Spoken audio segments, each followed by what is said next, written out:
Córdoba es otra de las joyas de la región de Andalucía. En el siglo XI fue considerada la ciudad más culta de Europa, donde convivían en perfecta armonía judíos, cristianos y musulmanes. Bienvenidos, amigos de Sucesos Internacional, a recorrer la siempre viva historia de Córdoba. Los años y la reconquista pasaron, y aunque los cordobeses en su mayoría por aquel entonces no acogieron con agrado lo que consideraron el desmantelamiento de una gran cultura, supieron sin embargo conservar esa atmósfera de arte y cultura. Aún hoy se considera que el cordobés tiene alma de filósofo, siendo también Córdoba, en relación con su tamaño, una cuna de un importante número de artistas, entre otros muchos importantes nombres en los toros y el flamenco. Y no es solo ello lo que lleva a gala a esta ciudad, pues también se dice que de Córdoba proceden las mujeres más guapas de Andalucía. La historia de Córdoba está enmarcada en periodos muy precisos que permitieron su desarrollo y florecimiento intelectual. Podemos hablar entonces, sin temor a equivocarnos, que encontramos tres espacios que marcaron su grandeza: el romano, el musulmán y luego el cristiano. 650 años fue Córdoba romana, del siglo II a.C. al 5 después de Cristo. Córdoba dependía directamente del Senado romano en época imperial y fue la capital de la Bética. Córdoba tenía circo, teatro, anfiteatro, tenía muchísimos templos, algunos de ellos todavía quedan testimonio arqueológico, pero está todavía subterráneo. Córdoba fue visigota solamente 250 años. Los visigodos eran arrianos, pero se convirtieron al cristianismo estando aquí en España. O sea que por eso se llama después a la conquista de nuevo cristiana, pues reconquista, porque España era cristiana cuando los musulmanes llegaron. Córdoba fue musulmana en el siglo VIII, se hizo musulmana muy lejos de aquí, empezó en Damasco, en Siria. Había una familia proveniente del profeta Mahoma, que eran los omeyas, que tenían el califato en Damasco, con la capital en Siria, en Damasco, que tenían un gran imperio desde la India hasta África. Pues esta familia fue asesinada por otra familia que quería el poder, que eran los abasidas de Bagdad. Mataron a todos los omeyas y el único omeya que escapa, que fue Abderramán I, llega hasta Córdoba e instala el emirato en Córdoba. El emir tiene poder político y militar. Él hace la primera parte de la gran mezquita de la ciudad. La mezquita mide casi 6 acres, porque está llena de ampliaciones debido al aumento de la población en Córdoba. Córdoba nació para el Islam en el año 711, conquistada por Mujid al-Rumí, el más valeroso de los jefes que secundaban a Tariq Ziyad en el mando del ejército invasor. La capitalidad de las tierras conquistadas por los musulmanes durante el primer lustro de acción bélica en la península lo ostentó Sevilla, pero a partir de agosto del año 716, tal rango se adjudicó a Córdoba y se debió a Al-Ur, que fue el primer emir que se instaló en el Alcázar de los Emires. Pero cuando Córdoba empezó a recibir un trato de privilegio, materializado en grandes reformas urbanas de toda índole, fue bajo el mandato del sucesor de Al-Ur, el emir Al-Sam, que llegó a la península revestido de poderes excepcionales, concedidos directamente por el califa Umar Abd al-Aziz, quien le confirió directamente el emirato de Al-Ándalus, independizándolo de El Faquille. Reconstruyó el puente romano, restauró el muro oeste de la muralla, fundó en la orilla izquierda del Guadalquivir el viejo suburbio romano de Secunda, el gran cementerio del Arrabal y una amplia muralla, lugar de oración al aire libre, y finalmente restituyó a sus legítimos dueños las tierras que habían sido incautadas indebidamente. Y todo esto en solo 2 años, ya que murió en junio del 721 ante los muros de Tolosa, en la lucha con las huestes del duque Eudes de Aquitania. Los romanos también aportaron. Algunos historiadores señalan que los pilares de la ciudad están sobre las bases del imperio. en época romana, desgraciadamente, tenemos el testimonio subterráneo. Por supuesto, también tenemos el Museo Arqueológico de Córdoba, que tiene muchos testimonios romanos del siglo, principalmente a partir del siglo I después de Cristo. Pero también hay in situ un gran templo romano en la calle Claudio Marcelo que se encontró subterráneo y que se decidió restaurar hasta arriba para que hoy en día todo el mundo pues vea lo imponente del templo. También nos quedan testimonios en el Alcázar de los Reyes Cristianos, pero ya no está in situ, esos mosaicos romanos del siglo III después de Cristo.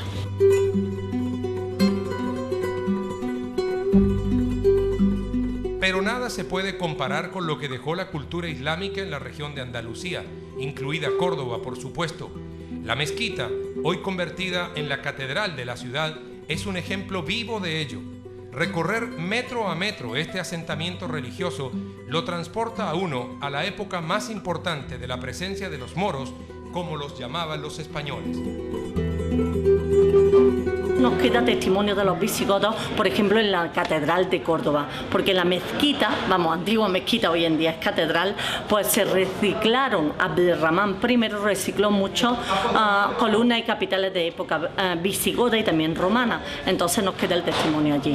De la arquitectura musulmana nos queda una noria, la noria de la Albolafia, que desgraciadamente, aunque existe, todavía no se puede acceder por obra en la vía, pues donde se encuentra la noria, y por supuesto la antigua mezquita de la ciudad. Todo el edificio fue mezquita 500 años hasta la conquista cristiana y está llena de ampliaciones. Era la mezquita más grande de todo el mundo en el siglo X. También, como testimonio de la arquitectura islámica, tenemos los baños. Hay unos baños califales, los baños privados del califa, que es un monumento visitable, aunque están restaurados. Y también nos queda la antigua muralla del Alcázar califal, que está al ladito del puente romano.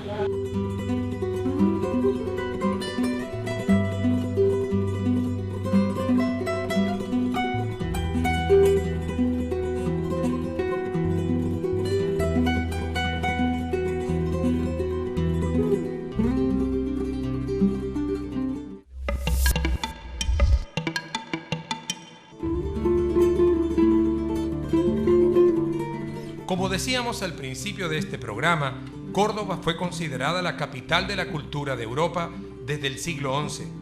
Por ello, el grado de tolerancia permitía el florecimiento de cualquier tipo de pensamiento y religión. Convivían sin problemas judíos, musulmanes y cristianos. Pues realmente había relativa tolerancia, la tolerancia perfecta no existía. Sencillamente los musulmanes dejaban vivir a los cristianos y a los judíos con ellos. Los dejaban vivir, que ya era algo también. Por ejemplo, si un musulmán y un judío se peleaba, lógicamente eso se resolvía en tribunales musulmanes, pero si dos judíos se peleaban, pues se resolvía en tribunales judíos. O sea, había tolerancia, pero sabiendo, por supuesto, quién tenía el poder. Desde luego que la tolerancia, Córdoba llegó a tener como mínimo 30.000 judíos en el siglo X, como mínimo. O sea, era una de las ciudades con mayor porcentaje de judíos de España. Pero no todo fue color de rosa. Los judíos que no quisieron convertirse al cristianismo tuvieron que pagar un precio muy alto. Unos murieron, otros se convirtieron y muchos más huyeron al centro de Europa, donde pudieron rehacer sus vidas en Rusia o Polonia. Tenían dos opciones. La primera opción era la conversión. Muchos se convirtieron al cristianismo, pero fue una terrible idea porque fueron muy perseguidos y muy discriminados. La otra opción era la expulsión. Muchos se movieron primeramente a Portugal, pero de Portugal también fueron expulsados y ya se movieron por la cuenca del Mediterráneo. Nuestros judíos eran muy españoles cuando llegaron a España, o sea, cuando fueron expulsados por los reyes católicos de España. Había judíos en Córdoba desde épocas romanas, desde el siglo II después de Cristo hay judíos en Córdoba. Algo marcó la caída del mundo islámico, como nos dice Carmen, nuestra guía, o lo que nosotros hemos podido observar a lo largo de nuestra corta existencia, es que los países árabes no han tenido el sentimiento de unidad que acogieron otras culturas. Tanto así que aquí en Córdoba, donde funcionaba el califato, o en Granada, otra provincia importante donde operaba el sultanato, las luchas intestinas entre los propios islámicos marcaron el debilitamiento de una cultura milenaria.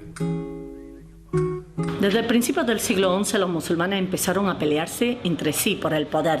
Entonces Al-Ándalus es el nombre de nuestra España musulmana, pues se divide en pedazos.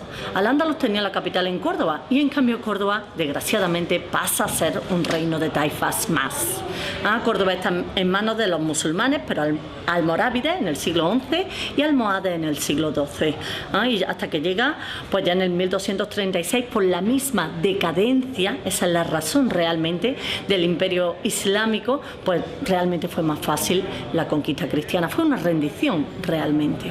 ¿Cómo se dividían los islámicos el poder en toda Andalucía? Bueno, realmente se refiere al califato. Sí, califato, el sultanato. No, realmente Córdoba fue la capital del califato. O sea, aquí no había distribución del poder. Todo estaba bajo el dominio del califa y el califa vivía en Córdoba. El problema es eso, que el califato cae y entonces ya cuando cae Córdoba ya se alza Granada y en Granada pues había un sultán y bueno, fue la familia de los abasidas, la familia de los nazaríes la que coge el poder en Granada.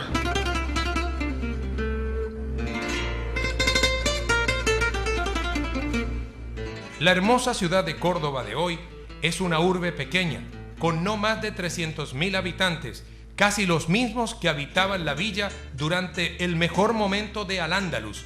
Los jardines decoran sus amplias avenidas, convirtiéndola en un lugar acogedor para propios y extraños. Una ciudad moderna, diría yo, pero a la misma vez con una gran carga histórica.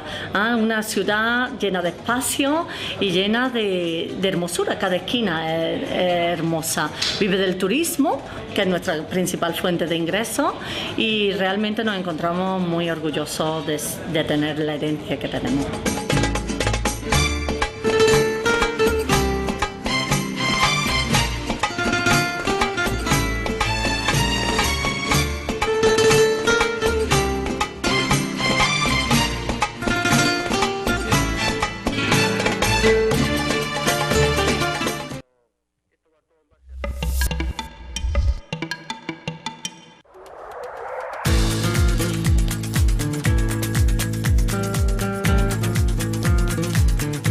Nuestra guía entrega recomendaciones a los televidentes sobre lo que se puede hacer en Córdoba, un lugar con un pasado privilegiado, un presente lleno de luz y un futuro inimaginable por conocer. Recomiendo venir principalmente en la primavera y en el otoño, especialmente durante el Festival de los Patios Cordobeses, que es en el mes de mayo. Entre el 7 aproximadamente y el 17 de mayo se celebra el Festival de los Patios. Eso es que patios privados cordobeses abren las puertas para que el visitante vea la belleza del patio. De todas formas, se pueden venir en cualquier época del año. Si lo que no quieren es aglomeraciones de gente, ya que en mayo sí que hay mucha gente, pues pueden venir en invierno, que van a disfrutar de una ciudad calma y van a ver los monumentos con tranquilidad. Ningún monumento cierra porque sea temporada baja. Las fiestas en Córdoba, al igual que en gran parte de las ciudades andaluzas, tienen un lugar de privilegio en cada uno de sus ciudadanos. Los caballos, el flamenco y los toros acompañan estos esparcimientos.